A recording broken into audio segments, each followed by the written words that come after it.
I secretly put the phone into Grandpa's pocket. As Grandpa was buried, the phone was also placed in the coffin. Because I missed Grandpa so much, I couldn't help sending a text message. But as soon as I put down the phone, there was thunder and lightning outside. The next morning, I was shocked to find that Grandpa had actually replied to me. The characters on it were our secret code. I ran downstairs quickly, told Dad about it, but Dad didn't believe me, thinking I was talking nonsense. This text message was probably just a prank from someone else. I refused to accept this explanation, so I secretly went to Grandpa's cemetery, dialed his number, then lay on the ground to listen. A familiar piece of music came, and I was more sure of my guess, but I really didn't understand. If Grandpa was still alive, why did he pretend to be dead? Full of doubts, I went to Grandpa's house. Recalling our past time together, I felt very sad. Could this really be an accident? A week passed like this, and I gradually got over it. Until the day of the dance, because I danced with the school beauty. I was dragged outside by a bully. The bully had long disliked me, so he turned all his dissatisfaction into fists and punched me. Before leaving, he struck a strange pose at me. Afterwards, I called Grandpa, telling him about my pain. However, the next day, I received a message from a friend. The bully died unexpectedly. At first, I thought it was a joke, until I saw the bully's body being carried away. I only believed it was true. From the police, I learned that when the bully was found, his gesture was with hands crossed,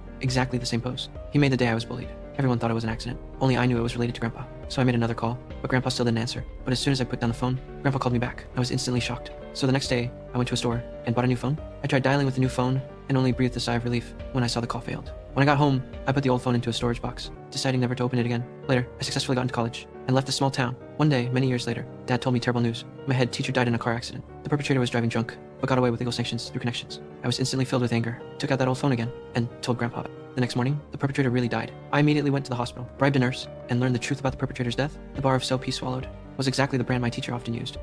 I accidentally cut my finger, but the wound healed instantly. I was very surprised. To test my superpower, I put my hand over the fire, still unharmed. The bully didn't believe I had superpowers, and punched me hard, but I felt no pain at all. So the bully picked up a stick and hit me on the head, but he was the one who got hurt. I was so excited, but he ran away in fear. Later, to get revenge, the bully gathered a group of friends. As soon as I appeared, they stepped hard on the gas, trying to run me over. I tried to escape quickly, but a bike could not run a car. The bullies smiled grimly and drove right over me. Surprisingly, I was still uninjured. The bullies were terrified and fled the scene at once. When the ambulance arrived, everyone was amazed by me. No one could explain what happened with physics. The bullies were punished, and my life returned to normal. One day in class, I picked up the goddess's hair tie, bit off the tag, and the next second we entered an illusion. The farce didn't end until the girl screamed. At this time, I didn't notice at all. That danger was coming. To avenge their leader, the bullies sneaked into my house. They tied the house to a pickup truck with chains, then started the engine. The house collapsed instantly, and gas leaked. My mom tried to escape, but couldn't open the door. Soon the house exploded.